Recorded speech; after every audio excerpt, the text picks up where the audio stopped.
Claro que nas primeiras horas que nós vivemos um processo como esse, né, não é exatamente o momento de apontar culpados, porque veja bem, nós estávamos entrando na água e salvando as pessoas ainda. Eu, por exemplo, passei as primeiras 48 horas tirando os vizinhos da água, mas também passei essas 48 horas tirando os vizinhos da água sem nenhum ente do poder público local auxiliando na evacuação na minha cidade, que é Porto Alegre. Então, obviamente que passado esse momento, nós precisamos entender como chegamos até essa cena. E, obviamente, tem responsáveis sobre isso de várias formas. Da flexibilização da legislação, a incapacidade de manutenção do aparato de proteção que nós tínhamos. Então, nós temos desde 2018, por exemplo, em Porto Alegre, o apontamento de míseros R$60 mil para manutenção das casas de bomba. Isso significa que só precisava disso? Não, precisava de mais, mas isso era um mínimo ali. E nem isso foi de 2018 até aqui executado. Boa parte da inundação que nós temos é porque as comportas elas não funcionaram, elas não estavam vedadas corretamente, a água entrou por baixo nas casas de bomba. E a maior prova disso é que com o repique do Guaíba nessa semana, a inundação teve efeitos menores do que teve na semana passada, porque semana passada as casas de bomba não funcionaram. Então nós temos questões objetivas, técnicas, que não foram adequadamente cuidadas. E isso se torna mais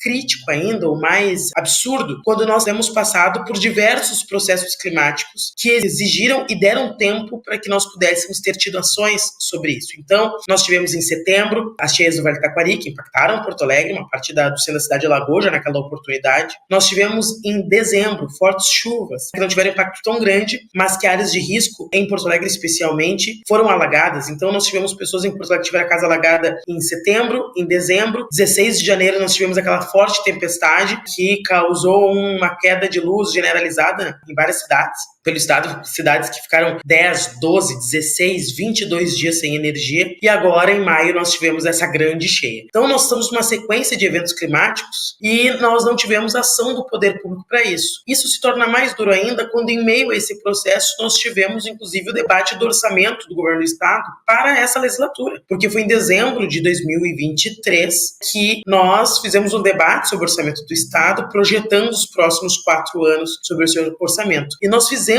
um debate, a oposição, já considerando o que nós vivemos em setembro, do quanto era fundamental nós reforçarmos financeiramente a estrutura da proteção para calamidades, inclusive das defesas civis. E esse debate não teve espaço dentro da agenda econômica do governador Eduardo Leite, por conta de sua visão neoliberal, né, de conceber a gestão pública e, portanto, também esse tipo de financiamento. Portanto, não há como nós dizermos que não temos responsabilidade do poder público para isso. Bom, isso significa que regiões que tiveram um maior cuidado não seriam impactadas, mas foram? Bom, obviamente que não, foi uma grande proporção. Mas nós não termos medidas preventivas e uma preparação estrutural para eventos como esse, obviamente, potencializaram os impactos de uma cheia dessa dimensão.